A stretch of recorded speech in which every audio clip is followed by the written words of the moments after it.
around some of my doctoral study work, but more importantly talking about what it is that it means. What does it look like, and what might it look like in India if we would really embrace the natural world?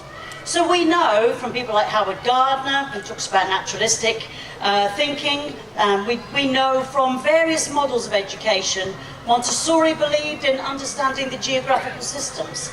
She was a real fan of Gardner. Bruner was, Froebel was. So you can name all these people, and there will be wonderful people who have this old ancient wisdom within the culture of this country that we need to lift up and celebrate really in the work that we do with children.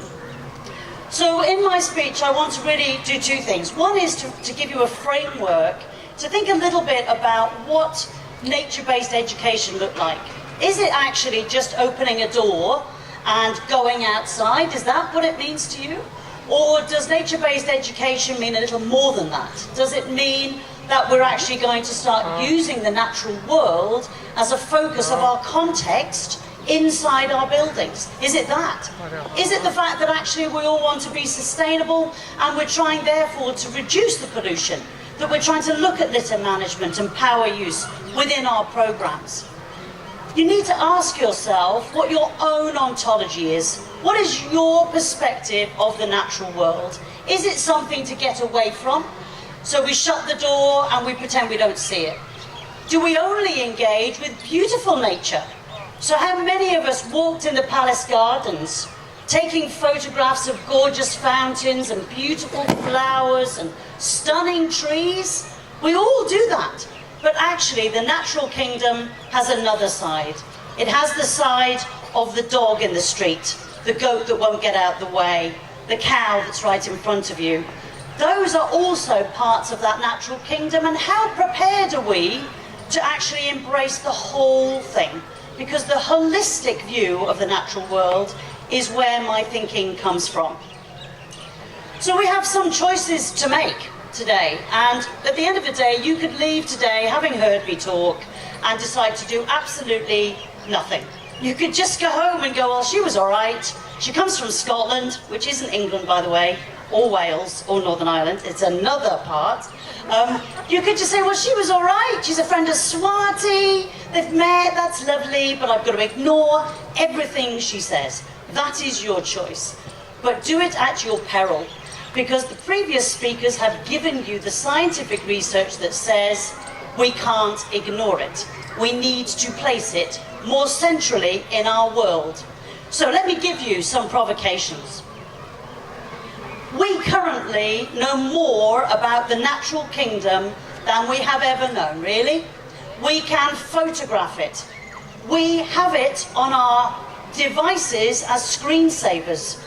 Most people, when they buy a laptop, have a gorgeous image of a natural place which will help them feel relaxed when they're engaging with their technical work. We do that. We take photographs of it and we put it on the wall of our houses and we say, ta-da, nature. The other thing we do, which I find fascinating, is some models around the world view the natural kingdom as really just a resource provider. So I've worked a lot with Carla Rinaldi in Italy, in Reggio Emilia, and Carla and I were in Northern Australia, in Darwin. And we had done our keynotes together, and that was fantastic, and we're sitting there, chatting away. And I said, Carla, the thing I can't quite understand is that whole going out and getting nature. And I said, because actually when you come to think of it, do you go outside and pick up the good-looking nature? Do you pick the perfect stone, the gorgeous shell, the stunning leaf? And then you wash it, you clean it, you bring it inside and you put it in a basket and you put it on your table and you go, ta-da, nature. That's actually quite an interesting message, because the message you give to young children is the whole world is perfect. That is not true. We need to show the leaf that didn't grow properly, the flower that didn't open, and relish and respect those different parts of the natural world, because they give implicit messages, hidden messages about inclusivity and about how we accept all people within our world. So for me, the natural world isn't just in a basket on a table. It isn't just in gorgeous places like parks. I have to look at the natural world in urban streets. I have to look at it where it's trying to hold on to life, usually trying to grow out of the gutter at the top of a building. Or trees I've seen whilst we've been driving around that have met their need, which was to be harvested for firewood. So we have to look at the balance of the way that we perceive the natural world, because if we're not careful, what will actually happen is this, which is that children will only understand the world they live in a vicarious way. And that means it's second-hand learning. Vicarious understanding, that learning that we put on a screen, is certainly beautiful. It is certainly lovely, and we should certainly be talking to children about some of those images, but it is a very different thing to go outside into the natural world and to find a stone for the first time that you feel is yours. To sit beneath a tree and look up through its canopy and enjoy the shade. There is no way that a computer can replicate those emotional moments. And so for us, we have to ask ourselves, how do we present the natural world? Well, sometimes what we do is we do it vicariously. So we do this, we put it on a screen. Sometimes we do it in a direct way, which is we go outside, but most commonly I see people do it indirectly, which is where they will get the natural world and put it inside their buildings. The key message here isn't that one is always better than the other, but we need all three types of experience if you're going to help children develop emotionally, physically, intellectually, and socially. We need all of those experiences. So look at this. Here's a group of children. They're in the middle of a beautiful environment, but they are playing on their devices. Why? I don't know. We had this conversation last night. Sometimes it's about the fact that the device is easier. Sometimes it's the fact that the device is safer in their mind because they can control it. There are all sorts of triggers. But if I show you this image, it picks up the similarity within the speeches today. I see babies in front of screens, which should stop. It should not be there. So I went into one setting and they said, "Oh, you're that nature woman." And I went, "Okay." So I said, "Yes, I am." And she said, "Come and look at our baby room." So I went into the baby room, and there were the cots, there were the beds. And they had invested in an arm that came over and held a tablet device over the baby's crib. And on the tablet, nature. So I'm going to show you lovely pictures of bumblebees and flowers. I'm going to play some music which sounds like waterfalls, and you will love nature. It's not the case. You need to stop that. If you do that, don't even think about doing it again, because the place those young children need to be is outside. They need to be physical, they need to be kinesthetic, and lots of people here have been talking to me about visual, auditory, kinesthetic, tactile. Absolutely, the whole world is presented to children through the natural kingdom. So, we're going to have a small experiment. And what I want you to do is to turn to the person sitting next to you, because you've been sitting for a long time, doing a lot of listening. I want you to have a conversation with the person next to you about this amazing image. And I'll tell you the answer, it's a duck. So you don't need to worry now about the answer. It's definitely a duck. But I want you to talk to the person sitting next to you about this image. Off you go. Start. Should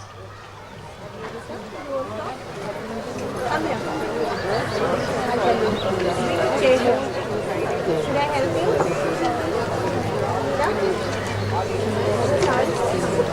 What to do you both then decided? What do you see? In children. It also represents colouring in sheets. Too much of that. It also represents closed negative spaces for children. And the reason I'm so strong on it is that the research says that we have a hierarchy of language skills. And at the bottom of this hierarchy of language skills are those naming words like duck, yellow. You may have said 3 for the things in the sky. Those are the naming words, but they are what you call lower order language skills. What we want to do surely in education is to stimulate, is to provocate, is to get to the top of that language higher order, which ends you up here, which is in hypothesizing, analyzing. So let's try this next image without music and see how you respond. Oh, it went, hold on. That image, there. Have a conversation about this image. It's not that pretty.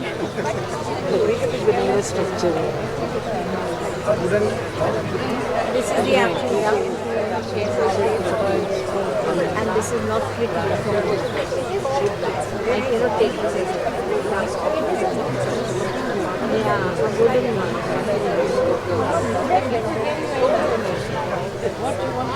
But that's Okay, let me bring you back. Now what's wonderful is by standing on the stage, and let me tell you what I could see. The first image went up and you sat there going, yeah, definitely a duck. Yeah, because I told you the answer. I said it's a duck. You didn't need to think. The second image went up and straight away you could see the animation in the room. People were going, yeah. Arms were going, legs were getting, like, oh no, what about this? And then people's heads started to move like this. Because your brain is telling your body, I want more information. I want to find out more about this thing. So what did you see when this piece of stick went up on the screen? Did you see a duck? Some people saw a duck, but some people did not. Some people saw something else. They might have seen a heron. They might have seen an ibis. They might have seen a different type of bird completely. The reason it did that is that I influenced your interpretation of the piece of stick, because the previous image was a duck. And that, in a nutshell, is what a good enabling play environment does. It doesn't tell children, here are 52 identical ducks. It says, if you're fascinated by ducks, let's look at ducks. And we're going to look at beaks, we're going to look at feet, we're going to look at feathers, we're going to look at the variety and complexity of ducks that are on planet Earth. Because it is the variety and complexity of the natural world that gives you the very higher order thinking that you're looking for. So, let's look at some examples of what happened when a group of people started working with me in the field of nature pedagogy. So nature pedagogy puts nature at the very heart of your practice. It means that you look at everything from your decor, to your lighting, to the food that you eat, to the way that you do your programming, to the kinds of experiences that children have on a day-to-day basis. It is all through the lens of the natural world. So this is the before picture. Can you see that? Right.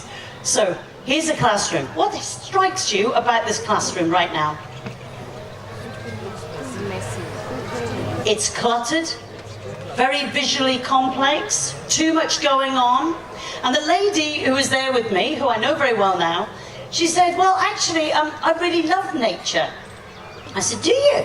And she said, yes, I'm doing a topic on the farm. Great! How do I know that? She said, well, look, the children made the cow up on the side of the screen. You can see the brown cow. I said, well, let me ask a question. Did the children draw the cow? The children are 4 years old. And she looked at me, she went, no, I drew the cow. And I went, I know you drew the cow, because that's not how children draw cows. And then she said, but they coloured it in.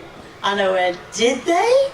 And she went, no, I mixed up the brown paint and I gave them the paint and they used it.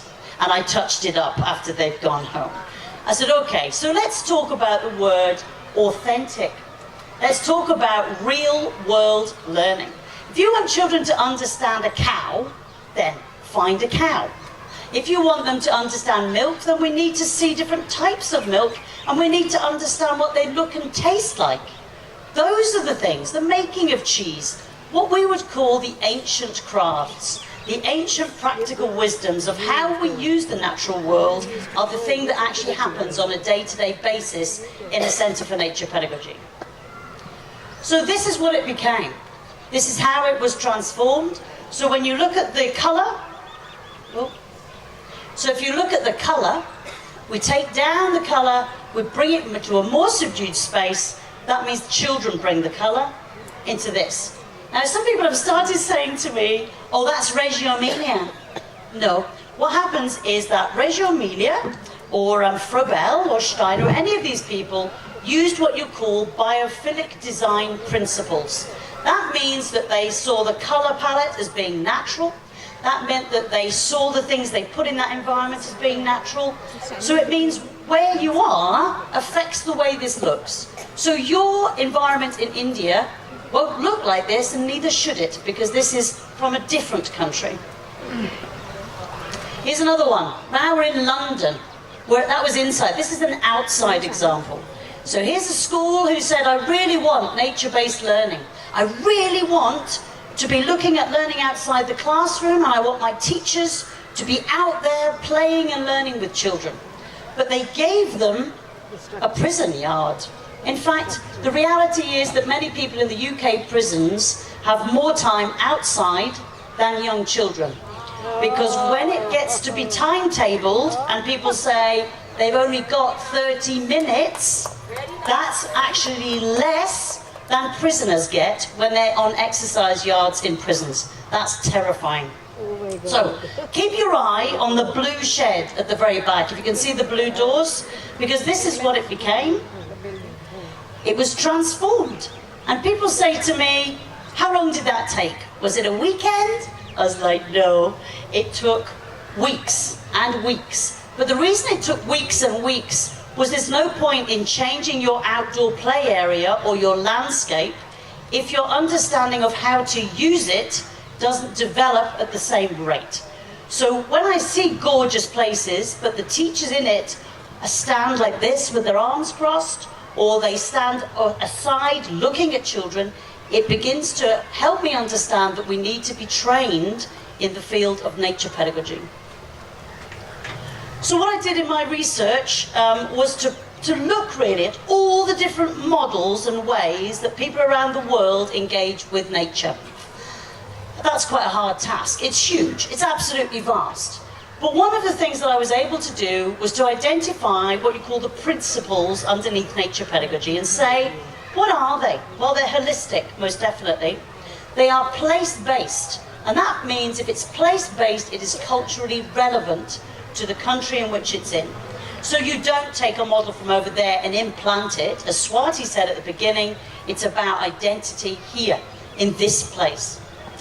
So, to cut a long story short, I took 4 things. I took time. How much time do people spend outside? I took the actual space that they were given and how the space was used outside their settings. I used the resources that they chose to put in the outside space, and I used the adult role. Those 4 things, when you dig down into many of the theorists that we know in education, play with those 4 things. So for us, the segregation from the natural world is way over on that end. And segregation means you don't want to be involved with it. You don't really like nature, you don't like dirt, you don't want leaves, you don't want sticks. You just don't do any of it. So you never go outside really. All your program is inside. You have a space that is focused really on being indoors more than out. You have resources that are maybe very highly plastic, which means that often they are also closed in their design. So you start to begin to realize that actually down that end sits people who will really probably never want to be sitting out here in the park gardens because they don't see the point of it.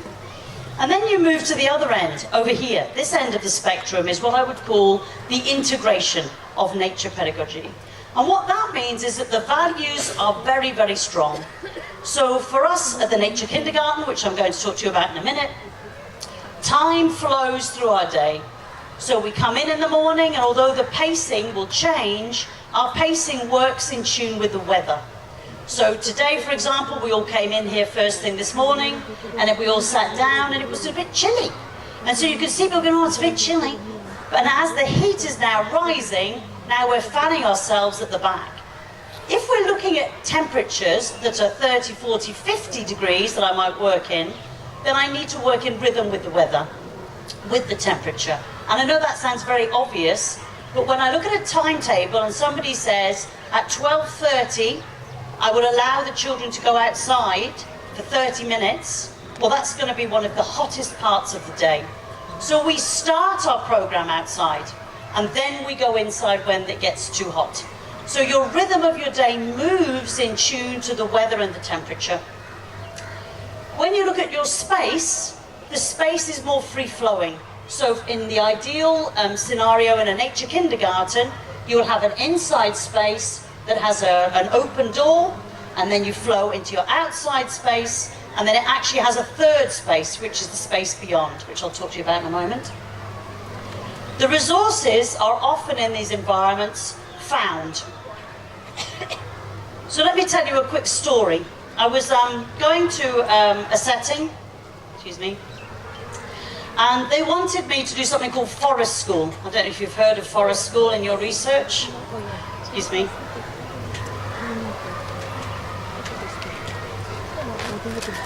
So forest school is an interesting thing because on this continuum, it sits in the middle. Because I would say that sometimes what happens is that people say they want to do this thing. It came from Denmark, Scandinavian countries. There's a route over there which is also Germanic. So this idea of forest school is that you go for about half a day to a place that's a bit wilder. You might come to the park, you might go to an area like this, the Palace Gardens, but it is a visit to nature. So I was asked to get on a bus. So I line up and I noticed one child, and we'll give him the name of Dwayne. So Dwayne is that child in your class who is kinesthetic. In your setting, he's the one that you always notice. So he's bored with lining up, so he's now decided, I'm actually going to make myself into a ball, and I'm going to roll about the legs of the children around me. So you can imagine, the adult is getting a little bit tense. They're now getting a little bit annoyed by Dwayne. So it comes to get on the bus, and we get on the bus, we drive 15 minutes to a forest, we get out of the bus, we go into the forest, and Dwayne has found his Shangri-La. Nobody is telling him to sit still. Nobody is saying use your indoor voice. Nobody is looking at him as if he's just too physical and big for his environment. He feels at home. So we play and we discover, and he finds a stick. And he decides to call the stick Bert. Now Bert is just a stick. It's about this big. It's not a very uncommon stick. It's just a stick. In my brain anyway. So he picks up this stick and he goes, hello Bert. And he looks at the stick with love in his eyes, because children can feel deep emotion to the living and the non-living objects in the natural world. So he takes Bert for a walk and he says, Bert, this is a leaf. Bert, this is my lunchbox. Bert, these are my Wellington boots. This is my teacher. He talks to Bert. So he builds a bond. Now it comes to the end of this session, this forest school session, and the teacher then goes, everybody, come this way. So she sings a little song, and that's lovely. But we get then to line up again at the door of the bus. And there is a lady who stood like this. A really, what we would call in Scotland, doer. A doer face. What would you call that here? Miserable crabbit. Just unhappy. Thank you, lovely. So, she's got that face. Callous. All right, so that's her face. Okay, thank you. So she's like that, and she said, she looked at the little boy, and he put the stick under his coat, like this. And she said, what's that under your coat? And he went, it's Bert. And she went, what's Bert? And he said, it's my stick. I love it. And she went, you know the rules. With his evil eyes. What do you call those? What's that? Yeah. like really mean face. Anyway, so he gets out because it's all about power. So she's got the power and he's like that, and so he gets out the stick. And there's a bucket at the bottom of the step, and on the bucket it said, nature. And she went, put the stick in the bucket. Oh. So he kissed the stick and bye, and put the stick in the bucket. Now, I don't know about you, but right now, my heart starts to go, why? Why could you not take the stick? Why could the stick not be respected? Because it is an object of transference. It is a thing of emotional connection to that young boy, and you just destroyed it.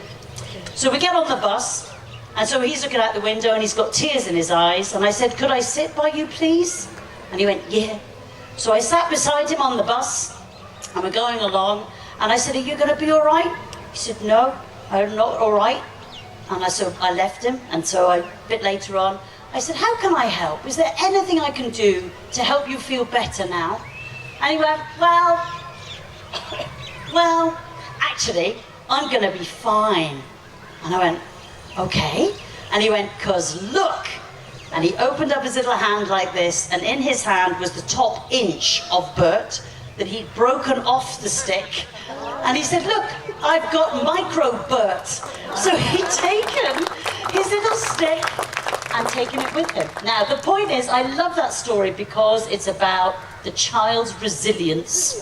But the point is, he shouldn't have had to do it, because the adult should have realized and noticed and thought and listened to the importance of that stick. Now, the reason I think that forest school and a half-day visit sits on the middle part of this continuum is because you need to understand that if a stick is okay beyond the fence in a forest or in a park, then a stick is okay in your outdoor play area, and actually a stick is loved and valued inside your indoor environment as well. So children have a consistency across 3 spaces that you work in: inside, outside, and beyond. So let's carry on with our little story and our journey here. So let me show you what that means, because there are many, many models of education. The idea around the continuum, I suppose, is that you end up with segregation. Looks like this. It becomes very didactic as a system. There's no nature. We've talked about that. The middle one is probably your outdoor playtime, which is where you open the door and you let them go into what I hope would be a nature-based environment for them to play. But is that all it is? Is it just a place to play, or is there some intentionality in your thinking around that space that could enrich and help children to flourish more in the natural world? The nature kindergarten sits here on the right-hand end of that spectrum, where children spend 90% of their day outside. They play in groups from 2 years old to 6 years old. They can be outside for that amount of time, and for those ages to work together. The food that they eat is usually harvested locally. Many of the programs are also organic, so that they're looking at where their food is coming from. There's a massive connection between only eating food that is in the right season.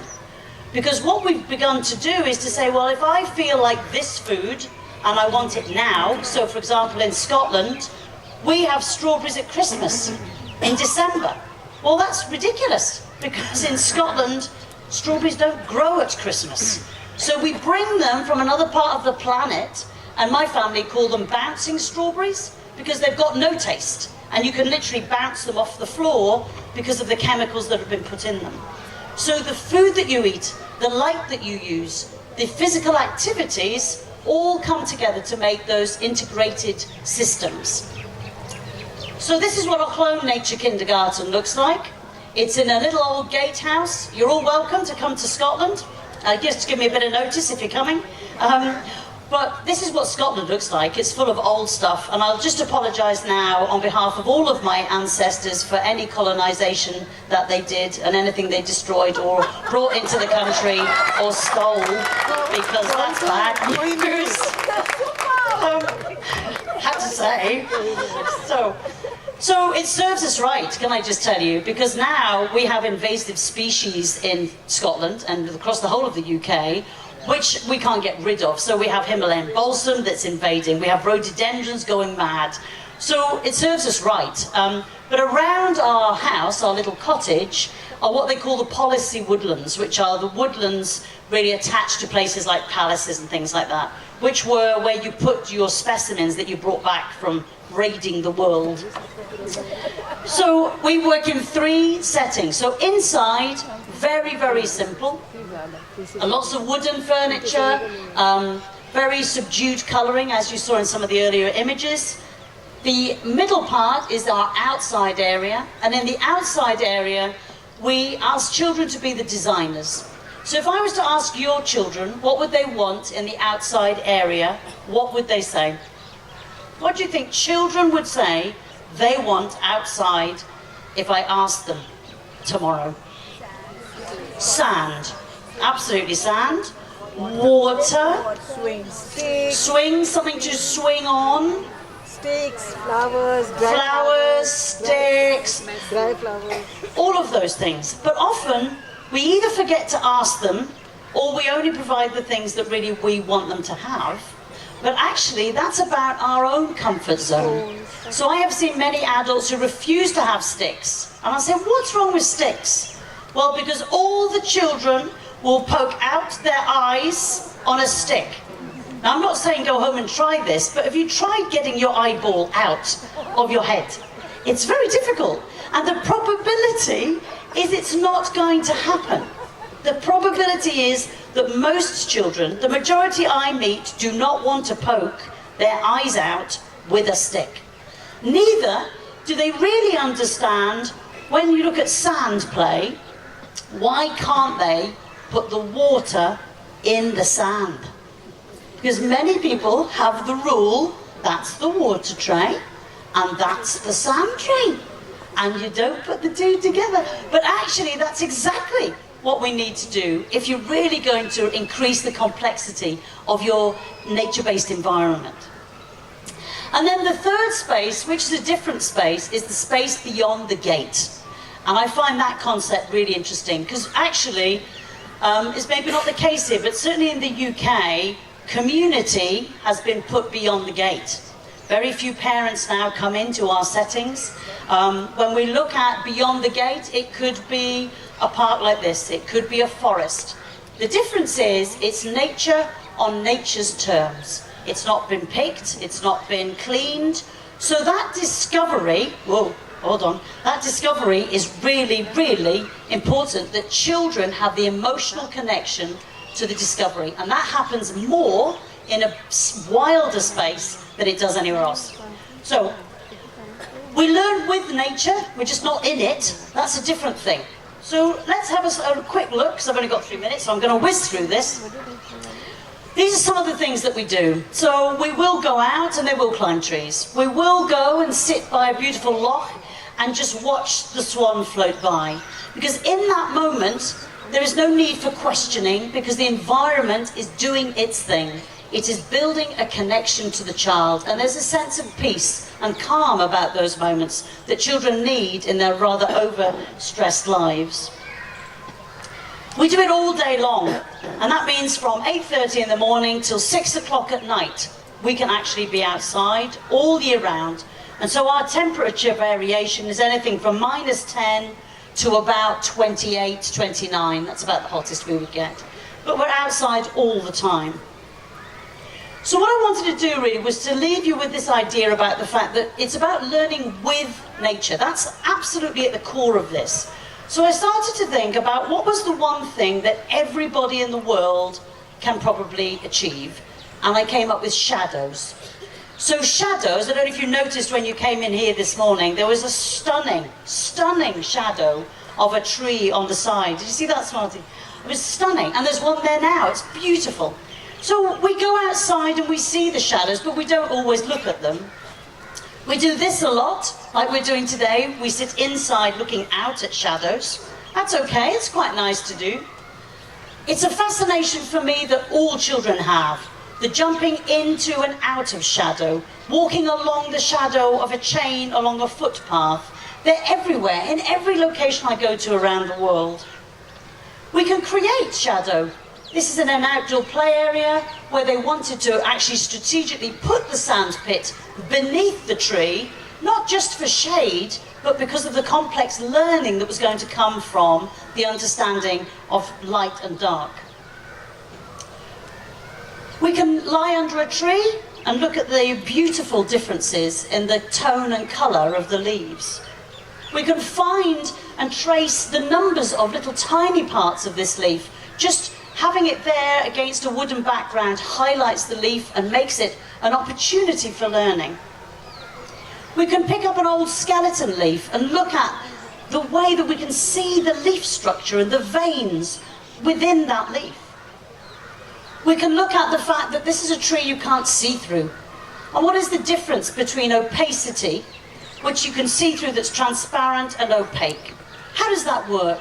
These are the things of fascination that young children show us in the nature kindergarten. You set up areas outside that are about eating and being in the cooler air. You find nature's treasures, you find nature's treasures and you dance on the beach because you adore the fact that you're connected to your shadow.